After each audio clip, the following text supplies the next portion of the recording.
Today is Friday, April 2nd, 2021. DVTV starts right now.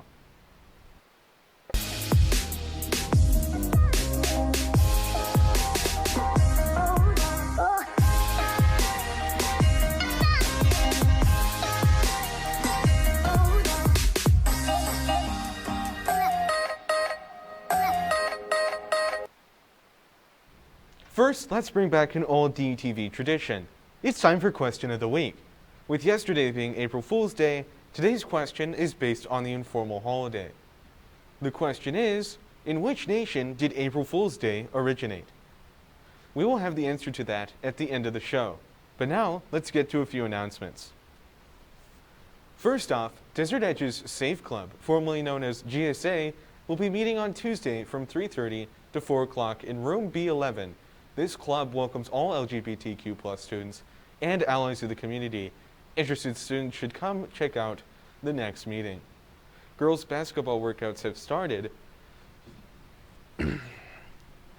Players should note that the workouts are on Mondays from 3:45 to 5:30 and on Tuesdays and Thursdays from 3:45 to 6 o'clock. Contact Coach Binnick if you have any questions.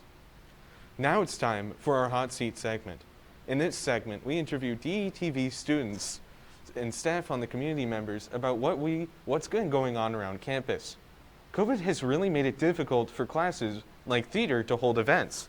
But as they say in showbiz, the show must go on.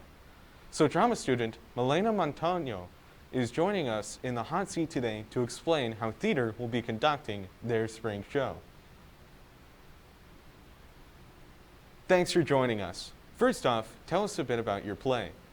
Well, this year we're doing the show We Will Rock You, which is entirely Queen music, led by our awesome cast of seniors, juniors, and sophomores.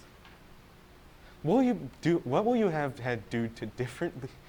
have you had to do differently this year than in the past years? Well, obviously in past years we've been able to have live shows and live audiences, but this year we've had to adjust to COVID precautions and whatnot, so we've had to record our entire show, and we're going to be broadcasting it so you can enjoy it in your home without having to come out into public. Where and when can we see the play? Well, the play airs on April 22nd through the 24th. You can buy your tickets on booktix.com, and I believe we're also going to be having ticket sales at the bookstore, and if you have any questions, see Miss Royal in the black box. I want to thank Milena for taking the time out of her busy rehearsal schedule to come down to the studio and talk with me. And if you know someone that should be in the hot seat, email your suggestion to detv2012@gmail.com.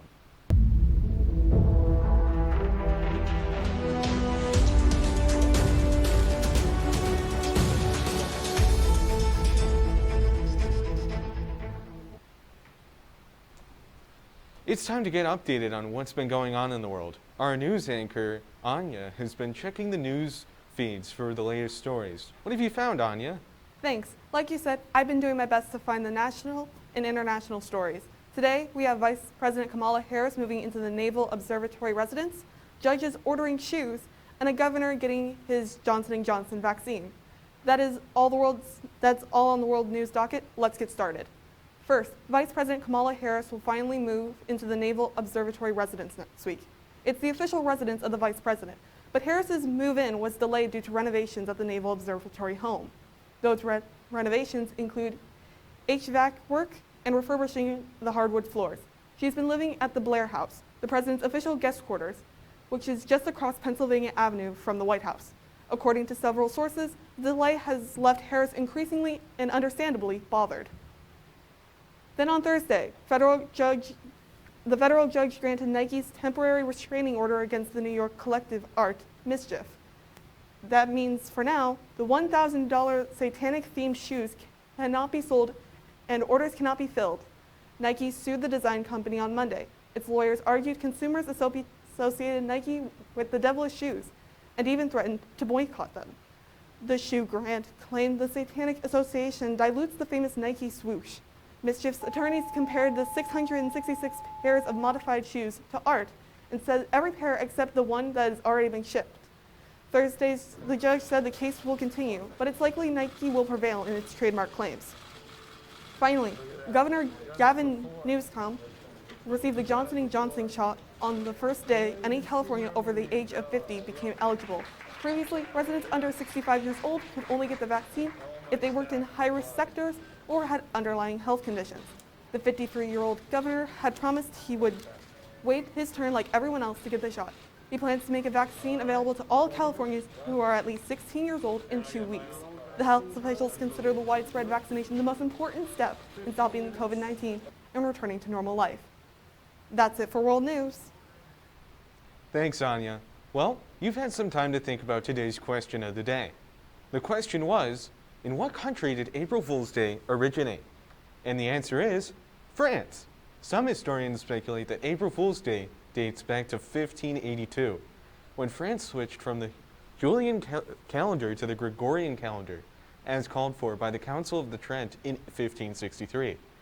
People who were slow to get the news or failed to recognize that the start of the new year had moved to January 1st and continued to celebrate it during the last week of March through April 1st became the butt of jokes and hoaxes and were called April Fools. That does it for today. Remember, you can send us requests, suggestions, story ideas, and announcements to detv2012@gmail.com. Until next time, I'm Jacob Patterson. Have a great day, Scorpions.